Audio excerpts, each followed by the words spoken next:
Hello officers, क्या हाल चाल है आप सभी के। आई होप आप सभी बढ़िया होगे और आपकी प्रिपरेशन बहुत अच्छे से चल रही होगी।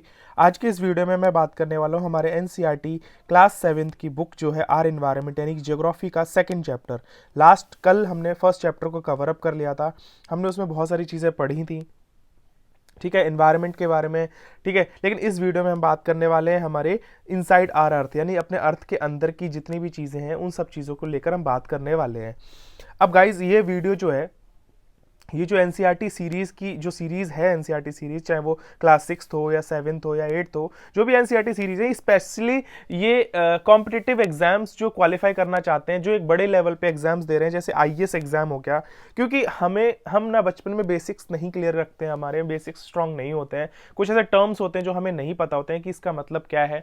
जैसे कि लास्ट वीडियो में अगर आपसे काफ़ी बच्चों को इकोसिस्टम नहीं पता होगा, या फिर इस वीडियो में मैं अगर इनसाइड आर अर्थ के बारे में बोलूँ तो काफ़ी ऐसे टर्म्स हैं जैसे एस्थीनोस्फेयर, क्रस्ट, मेंटल, कोर। ठीक है, तो ये इन टर्म्स से काफ़ी ज़्यादा बहुत सारे बच्चे ऐसे अवेयर नहीं होते हैं। तो स्पेशली ये जो एनसीईआरटी सीरीज है, ये कॉम्पिटिटिव एग्जाम्स जो दे रहे हैं उनके लिए सबसे बेस्ट है। बाकी हालांकि अगर कोई 7th क्लास का बच्चा भी पढ़ना चाहता है तो उसके लिए भी वो ये पढ़ सकता है। ठीक है, तो आज के इस वीडियो में हम बात करने वाले हैं किसके बारे में, सेकंड चैप्टर इनसाइड आर अर्थ के बारे में। तो अर्थ क्या है, देखो हमें हमेशा हमारे बचपन में ना हमारे एक मेंटल स्टेट क्या था कि हम जिस पर रह रहे हैं वो एक अर्थ है, मिट्टी की पत्थरों की मोटी सी लेयर है, उसके नीचे हर जगह पानी ही पानी है। ये हमारी एक मेंटल स्टेट कहती थी। ठीक है, तो लेकिन ऐसा नहीं है। ये चीज मैं आपको बताऊं कि हमारे जो अर्थ है ना नीचे, उसकी 3 से 4 लेयर है, तीन तीन लेयर है एक्चुअली, जिसको मोटी मोटी शब्दों में अगर मैं बात करूं तो 3 लेयर होती हैं। पहली लेयर होती है क्रस्ट, जो कि अराउंड अपन जहां पर, जैसे मान लो ये घर बना हुआ है हमारा, ये हमारा घर बना हुआ है। ठीक है, इस घर के नीचे एटलीस्ट 35 किलोमीटर तक एक ऐसी थिक लेयर होती है क्रस्ट, यानी लिथॉस, यानी पत्थरों की मोटी सी लेयर होती है क्रस्ट, उस 35 किलोमीटर तक अप्रॉक्स होती है। ठीक है, तो एक पहली लेयर का नाम है क्रस्ट, फिर दूसरी एक लेयर आती है मेंटल, और तीसरी आती है यहां से ये कोर। ठीक है, तो मोटी मोटी कोर को 2 हिस्सों में डिवाइड किया गया, यहाँ पर आउटर कोर, इनर कोर। दूसरा आता है मेंटल। एस्थीनोस्फेयर क्या है, एस्थीनोस्फेयर एक लिक्विड फॉर्म का एक मटेरियल अवेलेबल होता है, जिसको कहीं ना कहीं मैग्मा भी कह देते हैं। इसका टेम्परेचर बहुत हाई होता है, प्रेशर भी बहुत ज्यादा हाई होता है। ठीक है, तो एस्थीनोस्फेयर क्या होता है, ये जो मैग्मा होता है, जब ये मैग्मा धरती के अंदर तक रहता है, ठीक है, तब तक तो मतलब इस ये जो लिक्विड है धरती के अंदर रहता है, अंदर जो भी चीजें करता है डजेंट मैटर, लेकिन धरती के अंदर जब तक है तब तक इसको हम मैग्मा कहते हैं। और जैसे ही ये जो लिक्विड फॉर्म का यहाँ पर अवेलेबल होता है मटेरियल, ये जैसे ही धरती को ब्रेक करके धरती के बाहर आता है, ठीक है, लावा के फॉर्म में ही कन्वर्ट होता है। ठीक है, ये लावा, इसको हम लावा बोलते हैं। जैसे ये लिक्विड फॉर्म धरती से बाहर निकलता है, इसको हम लावा कहते हैं। ये एक डिफरेंस आपको पता होना चाहिए, मैग्मा एंड लावा में डिफरेंस। ठीक है, तो अब मैं बात कर रहा हूं कि अपनी जो अर्थ है ना, वो काफी ज्यादा तीन मोटी मोटी, अगर 3 लेयर्स से फॉर्म है, चाहे वो कौन कौन सी, क्रस्ट, मेंटल एंड कोर। ठीक है, अब मैं आगे चलता हूं। यहां पर अगर इंट्रोडक्शन की मैं बात करूं तो अर्थ क्या है, earth our homeland is a dynamic planet. Dynamic planet का मतलब यहां पर ये है कि अपनी जो प्लेनेट पर हमेशा कंटिन्यूसली नेचर जो है ना, वो हर दिन, हर पल, हर समय चेंज होती रहती है। ठीक है, चाहे वो धरती के अंदर हो चाहे धरती के बाहर हो। आपने, have you ever wonder what lies in the interior of the अर्थ, आपको हमेशा ये जानने की इच्छा रही होगी कि अपने अर्थ के अंदर क्या क्या चीजें लाइक पाई जाती हैं। ठीक है, तो यहाँ पर आप ये एक डायग्राम देखो, ये वाला जो डायग्राम है मैंने बनाया हुआ है, एक्चुअली एक प्लेलिस्ट अवेलेबल है, जो एडवांस लेवल पे ज्योग्राफी पढ़ना चाहते हैं वो चेकआउट कर लीजिएगा, उसका लिंक आपको डिस्क्रिप्शन में मिल जाएगा। वहां पर मैंने प्रॉपर ऐसे डायग्राम बनाकर पढ़ाया हुआ है।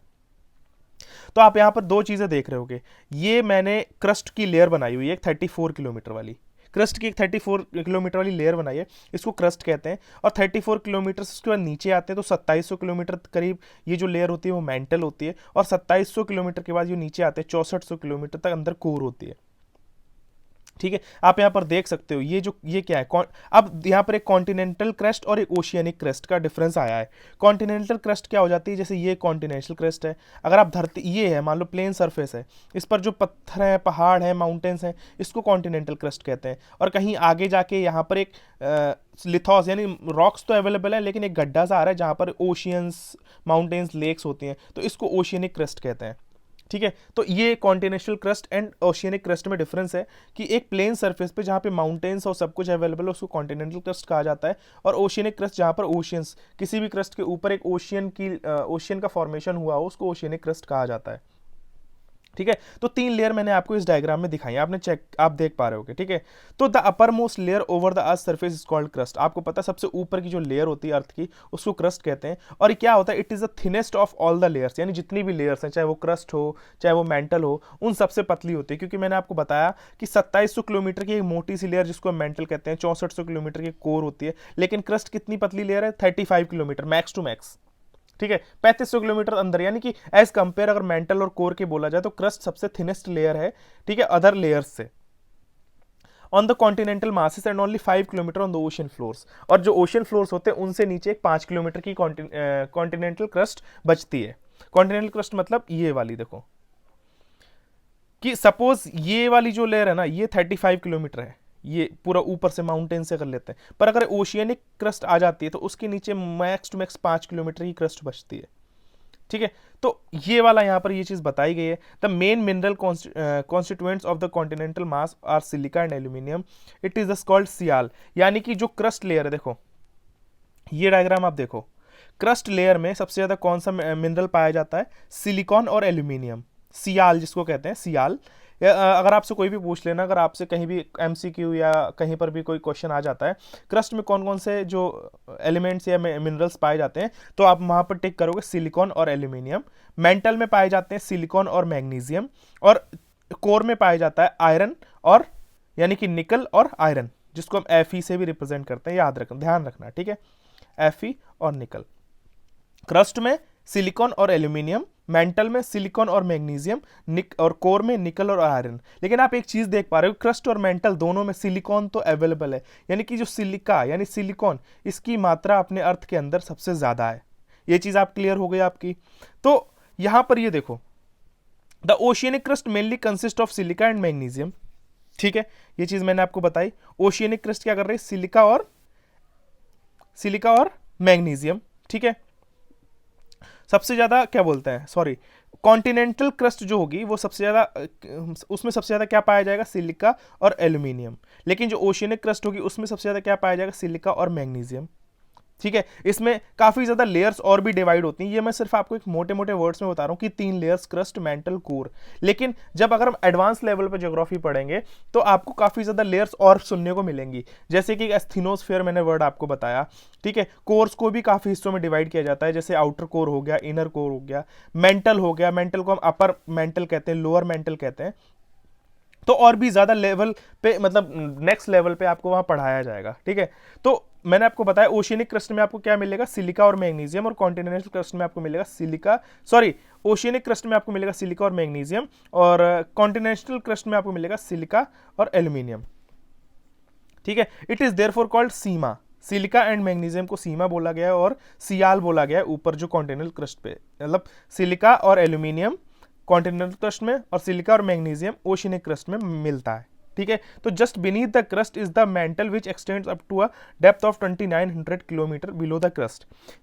क्रस्ट की जो नीचे की लेयर आ जाती है मेंटल, ठीक है, और वो करीब करीब 2700 मैंने लिखा है, लेकिन 2900 किलोमीटर, मतलब देखो अर्थ के अंदर तो ऐसे जाकर किसी ने स्पेसिफिक चेक नहीं किया है। ये कुछ मेजरमेंट्स होते हैं, कुछ मशीन्स के द्वारा, कुछ टेक्नोलॉजी के द्वारा ये चीजें मेजर करी जाती हैं, एक अजम्पशंस लगाए जाते हैं, क्योंकि अर्थ के अंदर किसी का भी जाना नामुमकिन है, क्योंकि नीचे अर्थ के अंदर बहुत ज्यादा high temperature, high pressure available होता है, जो ह्यूमन बॉडी के लिए पॉसिबल नहीं है वहां पर जाकर सर्वाइव कर पाना। तो ये जिस एजम्पशंस और टेक्नोलॉजी के द्वारा चीजें पता की जाती हैं, तो ऐसा स्पेसिफिक नहीं है कि 2700 किलोमीटर या 2900 किलोमीटर, एक अप्रॉक्स आपको डिस्टेंस बता रहा हूं कि 2900 यहां पर लिखा है एनसीईआरटी में, 2900 मिलेगा, कहीं पर आपको 2700 किलोमीटर देखने को मिलेगा।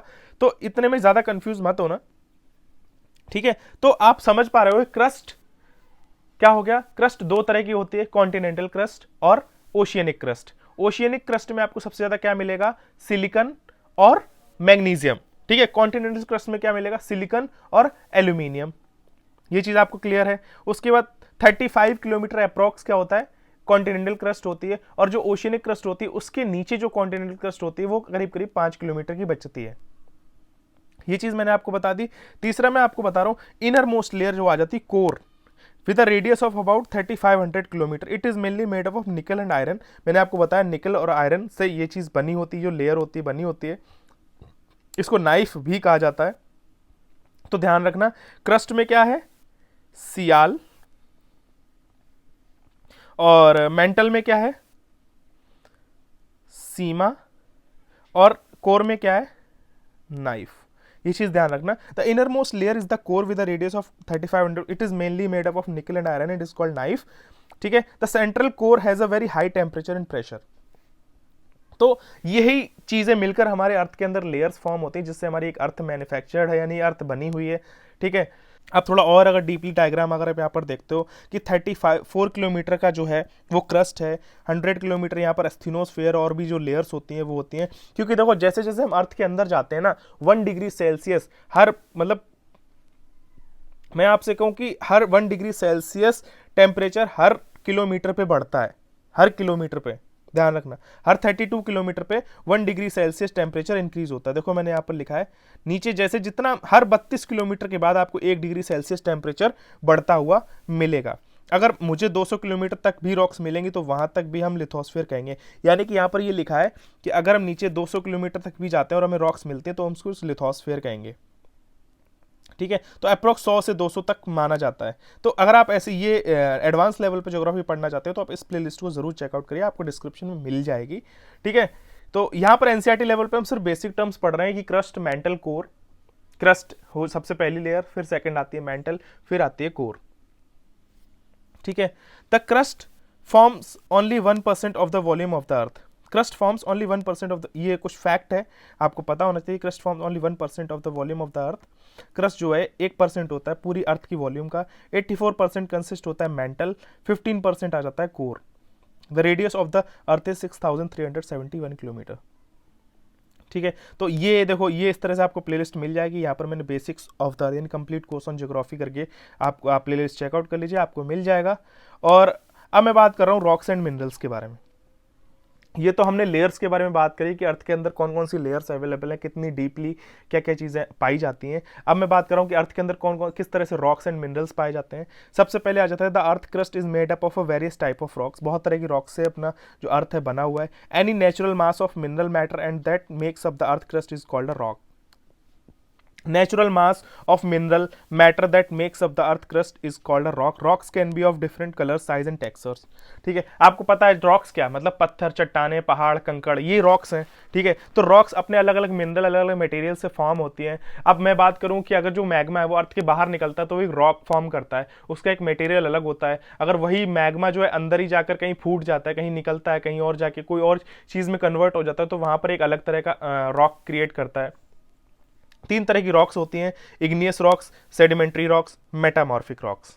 इग्नियस रॉक्स 2 तरह की होती हैं, एक्सट्रूसिव रॉक्स और और आता है igneous rocks. Sorry, igneous rocks होती हैं 2 तरह की, इंट्रूसिव रॉक्स, एक्सट्रूसिव रॉक्स। ठीक है, व्हेन द मोल्ट, अब इग्नियस रॉक्स क्या होता है, when the molten magma cools it becomes solid. Rocks thus formed are called igneous rocks. यानी कि when the molten magma cools, जो मोल्टन मैग्मा है, जो अर्थ के अंदर मोल्टन मैग्मा, मैंने आपको बताया एक लिक्विड फॉर्म में, एक लिक्विड मतलब एक लिक्विड अवेलेबल होता है अपने अर्थ के अंदर, मैग्मा जो अर्थ के अंदर रहता है तब तक हम उसको मैग्मा कहते हैं। अगर वो मैग्मा अंदर ही मेल्ट होकर वहीं पर ठंडा हो जाता है, जिसको हम और वो सॉलिड फॉर्म में बन जाता है, तो उस रॉक्स को कहते हैं हम इग्नियस रॉक्स। यानी एक इस तरह एक ऐसा लिक्विड, एक ऐसा पदार्थ जो अर्थ के अंदर ही मेल्ट हो रहा है, एक लिक्विड फॉर्म में कन्वर्ट, कोई भी ऐसी चीज जो लिक्विड फॉर्म में कन्वर्ट हो रही है, वहीं जाकर वो ठंडी हो जा रही है और ठंडी होकर वो एक रॉक की उसमें फॉर्म हो जाती है, उसको हम कहते हैं इग्नियस रॉक्स। इग्नियस रॉक्स 2 तरह की होती है, intrusive rocks, extrusive rocks. Extrusive rocks का मतलब व्हेन दिस मोल्टन लावा, यानी कि सिंपल सी बात मैंने आपको बताया, when this molten lava comes on the earth surface, कि ये अर्थ है, यहाँ पर ये मैग्मा, ये लिक्विड है, अगर ये अर्थ से ब्रेक होकर ऊपर बाहर आ जाता है ये इस तरह से, तो इसे हम लावा भी कहते हैं। तो when this molten lava comes on the earth surface it rapidly cooled down. जब ये धरती से बाहर निकला तो ये बाहर तो आया लेकिन तुरंत ठंडा होने लग जाता है, और ये जब ठंडा हो जाता है एकदम तो ये एक चट्टान के रूप में बन जाता है। ठीक है, तो rapidly cools down and become solid. Rocks formed in such a way on it's crust और कॉल्ड एक्सट्रूसिव इग्नियस रॉक्स। यानी ये जो रॉक्स बनती है ना इस लावा से, अब ऐसा तो नहीं कि लावा अगर मान लो यहाँ धरती से फूटा तो यहीं गिरा तो ये उछल के बहुत दूर दूर भी जा सकता है, इसके छोटे छोटे कंकड़ गुट्टी बन सकते हैं। ये लावा, ये जो लिक्विड है, ये मैग्मा है, ये ठंडा होगा तो बहुत सारी चीज़ों की तरह रॉक्स हर तरह के लेवल पे फॉर्मेशन होगी इसकी। ठीक है। They have a very fine grand structure, क्योंकि बाहर फूट रहा है, छोटे छोटे मिनी पार्टिकल्स में ब्रेक होके कहीं धरती से बाहर निकल के इधर उधर गिर रहा है, दूर गिर रहा है, काफी ऊपर जाके वहीं पर गिर रहा है नीचे साइड में। तो जब ये मैग्मा ब्रेक होके मतलब एक बूस्ट होके बाहर निकलता है अर्थ में, तो एक बहुत सारे सॉलिड के रूप में फॉर्मेशन होती है। और इसमें एग्जाम्पल की मैं बात करूँ, बसाल्ट, ठीक है, ये जो माउंटेन आप देख रहे हो डेक्कन प्लेट्यू, ये बसाल्ट रॉक से बना हुआ है, आप ये पिक्चर देख लीजिएगा। ठीक है, अब आता है intrusive rock. Sometimes the मॉल्टन magma cools down deep inside the earth. मैंने बताया कि अगर वही मॉल्टन मैग्मा अगर धरती के अंदर ही मतलब वहीं पर फूटा, धरती के अंदर अंदर बाहर नहीं निकल पाया, वहीं पर जाकर ठंडा हो गया, सब कुछ वहीं पर एक सॉलिड एक रॉक के रूप में फॉर्मेशन हो गई, सॉलिड रॉक्स, उसको हम कहते हैं इंट्रूसिव इग्नियस रॉक्स। यानी कि मैं आपको क्या बता रहा हूं इस वीडियो दोनों में, मैंने बस आपको ये बताया कि 3 तरह के रॉक्स होते हैं, इग्नियस रॉक्स, सेडिमेंट्री रॉक्स और मेटामॉर्फिक रॉक्स। इग्नियस रॉक्स 2 तरह की होती हैं, एक्सट्रूसिव रॉक्स और इंट्रूसिव रॉक्स। एक्सट्रूसिव रॉक्स मतलब वो एक लिक्विड जो धरती से बाहर निकला लावा के फॉर्म में और वो इधर उधर जाकर रॉक्स में फॉर्मेशन हो गई, उसको हम कहते हैं एक्सट्रूसिव रॉक्स, जैसे एग्जांपल में बसाल्ट। इंट्रूसिव रॉक्स वो होती हैं जो इस तरह का लिक्विड वो धरती के अंदर ही मेल्ट हुआ, वहीं पर जाकर ठंडा हो गया, उसी में अर्थ के अंदर ही, और रॉक्स में फॉर्मेशन हो गई, उसको कहते हैं इंट्रूसिव रॉक्स। इंट्रूसिव रॉक्स का एग्जाम्पल है ग्रेनाइट। ठीक है, आप इससे देख सकते हो क्या चीज़ें बनती हैं, इस तरह के पत्थर बनते हैं जो इंट्रूसिव रॉक्स होती हैं, जो धरती के अंदर ही मैग्मा होता है, मेल्ट होकर कूल डाउन होकर रॉक्स में फॉर्मेशन हो जाती है। तो वहाँ वो वाली जो रॉक्स होती हैं उनसे ये सारी चीज़ें बनाई जाती हैं। ठीक है, आप यहाँ पर ये वाला एक पिक्चर और देख सकते हो, extrusive igneous rocks cools quickly. अब मैंने बोला ना, ये जो मैग्मा चैम्बर है, यहाँ से लिक्विड निकला तो ये यहाँ जाके ऐसे से गिरता है, यहाँ ठंडा होता है, ये जो पार्टिकल्स होते हैं दूर जाकर गिरते हैं, ये ठंडे हो जाते हैं, छोटे छोटे कंकड़ बन जाते हैं। ठीक है, तो ये होती है एक्सट्रूसिव रॉक्स और ये हो जाती है इंट्रूसिव रॉक्स। आप इस पिक्चर से आप क्लियर हो गया होगा, और अगर अभी भी नहीं हुआ है तो शायद मुझे नहीं लगता कि आप समझ पा रहे होगे, लेकिन मैं कोशिश कर रहा हूँ आपको समझ में आ जाए चीज़ें कि जो बाहर मैग्मा लावा बन के निकल रहा है उसको एक्सट्रूसिव रॉक्स कहते हैं, एक्सट्रूसिव इग्नियस रॉक्स, और नीचे होता है इंट्रूसिव इग्नियस रॉक्स। ठीक है, इसमें आ जाता ये, इससे जो बनता है वो बसाल्ट, यानी कि जो डेक्कन प्लेट्यू है वो इससे बना हुआ है, और ये जो होते हैं इंट्रूसिव रॉक्स, इससे ग्रेफाइट वगैरह आप यहाँ पर देख पा रहे हो, मैंने आपको दिखाई पिक्चर अभी। ठीक है, अब नेक्स्ट आता है सेडिमेंट्री रॉक्स। सेडिमेंट्री रॉक्स क्या होता है? सेडिमेंट्री रॉक्स का मतलब यहाँ पर ये होता है, देखो कई आप नदियों तालाबों में देख रहे होगे कि नदियां जब फ्लो होती हैं ना, तो वो छोटे छोटे कंकड़ गुट्टी मिट्टी इन सब चीज़ों को लेकर ट्रैवल करती हैं। ठीक है, और वो ट्रैवल करती हैं तो कहीं ना कहीं जाकर इकट्ठी भी होती हैं। जैसे मान लो कोई नदी है, सपोज मैं गंगा नदी की बात करता हूँ, गंगा नदी अपने साथ बहुत सारी चीज़ें लेके ट्रैवल करती है, कंकड़ गुट्टी पत्थर मिट्टी हर तरह की चीज़ें, फाइन से फाइन पार्टिकल जिस लेवल पे वो फ्लो करवा सकती है किसी भी मटेरियल को, वो अपने साथ लेकर फ्लो होती है। और वो कहीं ना कहीं जाकर, वो गंगा नदी एक ओशियन में जाकर गिर रही है, बे ऑफ बंगाल में जाकर गिर रही है, तो वो सारी चीजें जाकर कहाँ गिर रही हैं? एक समुद्र में, एक ओशियन में। तो वहां पर वो कहीं ना कहीं सारी चीजें इकट्ठी हो रही हैं और वो लगातार इकट्ठी होती रहती है और वो इस तरह से एक बड़ी सी लेयर, बड़ी सी चट्टान, बड़ा सा पहाड़, माउंटेन के रूप में मतलब फॉर्मेशन हो जाती है। ठीक है, तो इसको हम कहते हैं सेडिमेंट्री रॉक्स। यहां पर लिखा है rocks roll down crack and hit each other. ठीक है, चाहे वो कंकड़ गुट्टे एक दूसरे से टकराते हैं, चाहे जैसे माउंटेन्स के बीच से जब वो पानी गुजरता है तो वो ऑब्वियसली लगातार जब गुजर रहा है तो उस माउंटेन्स में क्रैक्स भी आते हैं, बहुत सारी चीज़ें होती हैं, वहाँ से टूटते हैं कंकड़ गुट्टी, तो वो सारी चीज़ें उस पानी के फ्लो से ट्रैवल करती हैं, स्मॉल फ्रेगमेंट्स में ब्रेक होते हैं, और these small particles are called sediments. और इन्हीं पार्टिकल्स को, इन्हीं कंकड़ गुट्टी के मिट्टी के छोटी छोटी चीज़ों को, इनको हम कहते हैं सेडिमेंट्स।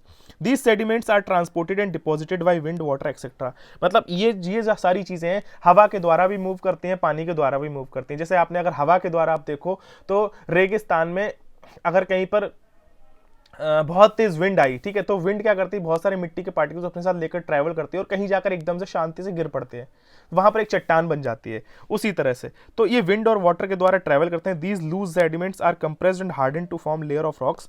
मैंने आपको बताया कि लगातार वहां पर अगर चीजें पड़ती रहेंगी, गिरती रहेंगी बहुत समय तक, बहुत समय टाइम तक, तो वहां पर एक चट्टान फॉर्मेशन हो जाती है। इन्हीं को हम कहते हैं सेडिमेंट्री रॉक्स। जैसे कि एग्जांपल मैंने आपको, आप यहाँ पर इस पिक्चर में देखो कि ये जो नदी है ये लगातार अपने कंकड़ गुट्टी लेकर ट्रैवल कर रही है। कुछ भारी पत्थर वहीं गिर जाते हैं, कुछ छोटे आगे और बह जाते हैं, कहीं और जाकर सेडिमेंट रॉक फॉर्म करते हैं। तो यहाँ पर लगातार ऐसे बैठते रहते हैं, धीरे धीरे धीरे धीरे ये यहाँ से एक चट्टान फॉर्मेशन हो जाती है, चाहे यहाँ से ले लो, ऐसे ऐसे। ठीक है, तो ये जो सैंड की तरह मूव तो आप यहाँ पर देख सकते हो एग्जांपल्स में, ये जो इस तरह के पत्थर हैं ये सेडिमेंट्री रॉक्स कही जाती हैं। ठीक है, fossil of plants, animals and other micro organism को भी लेकर ट्रैवल करती हैं। तो इस तरह की चट्टानें फॉर्मेशन होती है, इनको सेडिमेंट्री रॉक्स कहा जाता है। दीज रॉक्स में also contain fossil of plants, animals and other micro organism that lived on them. ठीक है, तो ये क्या कर इन जो रॉक्स, इन रॉक्स में क्या क्या चीज़ें पाई जाती हैं? फॉसिल ऑफ प्लांट्स, यानी कि प्लांट्स जो छोटे छोटे पेड़ पौधे होते हैं वो भी टूट जाते हैं पानी के बहाव से, हवा से। ठीक है, एनिमल्स के जो छोटे छोटे कीटाणु होते हैं, मतलब जर्म्स होते हैं, मतलब छोटे छोटे मिट्टी में छोटे छोटे कीड़े नहीं होते, वो एनिमल्स की बात कर रहे हैं, छोटे छोटे ऐसे जीव जंतु जो नहीं सर्वाइव कर पा रहे, या जो अदर माइक्रो ऑर्गेनिज्म है जो उनके ऊपर कभी रह रहे होते हैं। ठीक है, अब आता है मेटामॉर्फिक रॉक्स। मेटामॉर्फिक रॉक्स में क्या होता है? इग्नियस एंड सेडिमेंट्री रॉक्स, यानी कि ये दोनों का कॉम्बिनेशन है। Igneous and sedimentary rocks can change into metamorphic rocks, यानी ये जो दो तरह की रॉक्स हमने अभी पढ़ी हैं, ये किस में चेंज हो जाती है? मेटामॉर्फिक रॉक में। देखो, रॉक्स की एक साइकिल है, ये इग्नियस रॉक्स है, इनमें वेदरिंग हुई, इरोजन हुआ, मैंने आपको बताया, चाहे वो विंड हो चाहे पानी के थ्रू हो, ये एक इग्नियस रॉक फॉर्म हुई। ठीक है, इसमें चाहे पानी आए चाहे हवा आई, इस तरह से अपने साथ लेके चीज़ें ट्रैवल कर रही हैं और जाकर फॉर्म कर रही हैं एक सेडिमेंट्री रॉक। ठीक है, अब इन सेडिमेंट्री रॉक्स में एक हीट एंड प्रेशर पड़ा तो ये जाकर कन्वर्ट हो गई मेटामॉर्फिक रॉक में। और मेटामॉर्फिक रॉक पर एक, अगर यहाँ पर मेल्टिंग में कोई भी, मतलब अगर बहुत ज़्यादा टेम्परेचर हाई हुआ, इस मेटामॉर्फिक रॉक को मेल्ट किया गया, तो मेल्ट जैसे ही होगा मेल्टिंग फॉर्म में, तो ये जाकर वापस से कन्वर्ट हो जाएंगे इग्नियस रॉक्स में। तो ये एक साइकिल है, प्रोसेस। ठीक है, तो मेटामॉर्फिक रॉक से कौन कौन सी चीज़ें बनती है, किस तरह के पत्थर बनते हैं, आप देख सकते हो। फॉर एग्जाम्पल में यहाँ पर लिखा है क्ले, एक क्ले रॉक है जो कन्वर्ट हो रही है किसमें? मार्बल में। ये जो क्या बोल, सॉरी, यहाँ पर ये देखो, ये क्ले वाली है, ये जो क्ले वाली रॉक है ये कन्वर्ट हो रही है स्लेट में, और ये जो लाइम स्टोन है ये कन्वर्ट हो रहा है मार्बल में।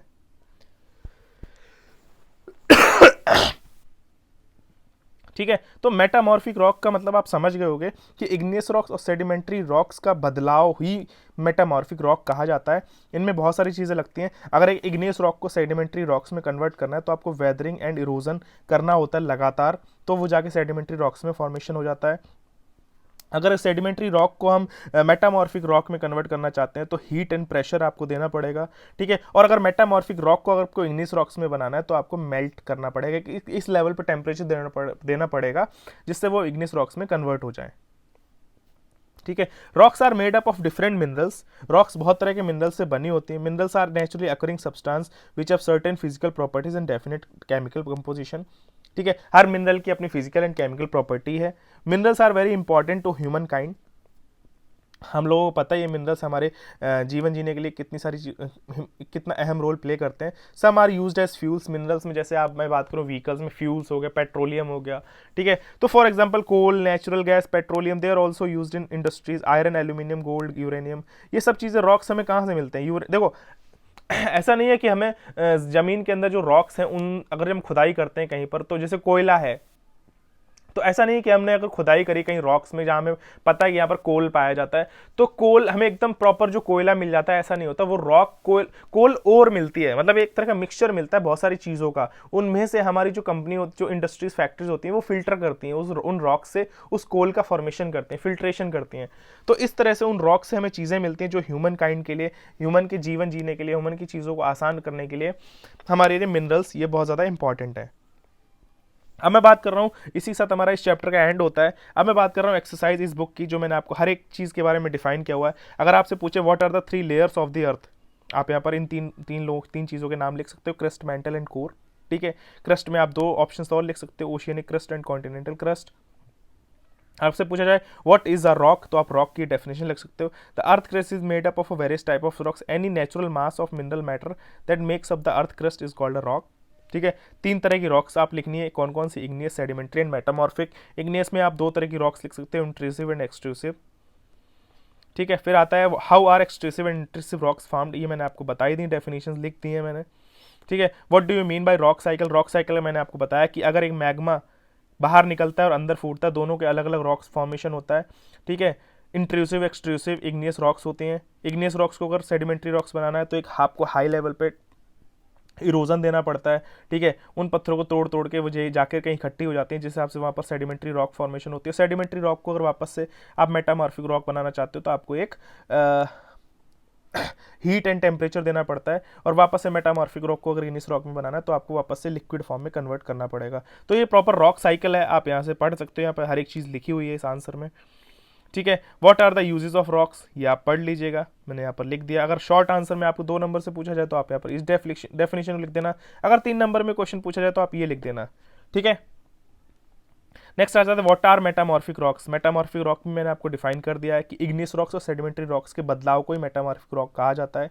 जैसे कि एक हीट एक मतलब ये क्या होता है, मतलब एक क्या बोलते हैं, इग्नियस एंड सेडिमेंट्री रॉक्स का बदलाव कैसे होता है? एक under great heat and pressure, एक टेम्परेचर होता है, जो प्रेशर पड़ता है और उससे बदलाव होते हैं किसमें? मेटामॉर्फिक रॉक में, ठीक है। नेक्स्ट आ जाता है टिक द करेक्ट आंसर, ये मैंने टिक कर दिए, आप चेकआउट कर लीजिएगा। इनके गिव रीजंस मैंने आपको आंसर्स दे दिए, फर्स्ट का ये है, सेकंड का ये एंड थर्ड का ये। तो आई होप आप इसी के साथ आपकी चीज़ें क्लियर हुई होंगी। अगर आपको कोई भी कंसेप्ट, कोई भी ऐसा टर्म क्लियर नहीं हुआ है, ठीक है, देखो ये मैं आपको बस इतना कह रहा हूँ, अगर इस ज्योग्राफी को मैं बहुत ज़्यादा डीपली क्यों नहीं लेकर जा रहा हूँ, क्योंकि एक एनसीईआरटी लेवल है। यहाँ पर मैं चाह रहा हूँ कि सिर्फ आपको उन टर्म्स के बारे में पता चले कि एग्जैक्टली सिंपल सी बात है, सिंपल सी भाषा में अगर मैं आपसे कहूँ, अगर मैं आपको एक एडवांस लेवल पे जाकर पढ़ाने लग जाऊं सडन कि अर्थ के नीचे ना एस्थेनोस्फेयर है, outer core, inner core, upper mantle, lower mental, crust कितने किलोमीटर पे क्या होता है, फिर वो लिक्विड फॉर्म होता है, लिक्विड फॉर्म किस तरह से बाहर फूटता है, अगर मैं सडन आपको ये सारी चीजें बताऊंगा तो आपको समझ में नहीं आएगा। अगर लेकिन एनसीईआरटी क्या है, एनसीईआरटी में आपको सबसे पहले ये पता होना चाहिए कि क्रस्ट क्या है, मेंटल क्या है, कोर क्या है। देखो क्रस्ट क्या है, मैंने आपको बताया, क्रस्ट एक पतली सी लेयर है, यानी कि जो मेंटल और कोर की लेयर्स हैं उससे अगर कंपेयर किया जाए, क्रस्ट एक थिनर लेयर है, ठीक है, जहां पर हम सब रह रहे हैं, पेड़ पौधे हैं, घर बने हुए, वो क्रस्ट लेयर है। 2 तरह की क्रस्ट लेयर होती हैं, कौन कौन सी? Continental crust, oceanic crust. तो ये सारी चीजें ना आपको सबसे पहले पता होना चाहिए, जिससे आपके बेसिक फंडामेंटल्स क्रिएट होंगे, आप मतलब आपके थॉट्स क्लियर होंगे, आपको चीजों को वर्ड, एटलीस्ट आपने वो वर्ड्स तो सुनोगे ना कम से कम। तो अगर जो भी बच्चा है इन वर्ड से, इस लेवल की ज्योग्राफी से अगर अवेयर है, तो अगर उसको एडवांस लेवल ज्योग्राफी पढ़नी है तो आप वहां से उस प्लेलिस्ट से पढ़ सकते हो, ठीक है। वहां पर प्लेलिस्ट पर वीडियोस आते हैं और आ रहे हैं, आपके लिए एक पूरी प्लेलिस्ट कवर अप करी जाएगी, ऐसा कंटेंट आपको कहीं नहीं मिलेगा। तो अगर मैं आपकी लाइफ में कोई भी वैल्यू ऐड कर पा रहा हूं तो आप इस चैनल को एक सब्सक्राइब तो कर ही देते हो, कर सकते हो, ठीक है। इससे क्या होगा गाइस, देखो मुझे बहुत अच्छा लगेगा, मुझे एक मोटिवेशन मिलता है। काफी बार ना आप लोगों से सपोर्ट नहीं मिलता तो थोड़ा सा मोरल डाउन हो जाता है। अगर आप एक सब्सक्राइब कर दोगे, एक सब्सक्राइब से आपको कुछ नहीं जाता, एक सब्सक्राइब, एक लाइक अगर कर दोगे और उन दोस्तों के साथ शेयर कर दोगे जो जिनको जरूरत है, अगर 7th क्लास के बच्चे हैं वो भी प्लीज सब्सक्राइब करो, ठीक है। तो मिलते हैं नेक्स्ट वीडियो में, तब तक के लिए जय हिंद, have a good day and bye bye, and लगे रहो, good luck for your exams.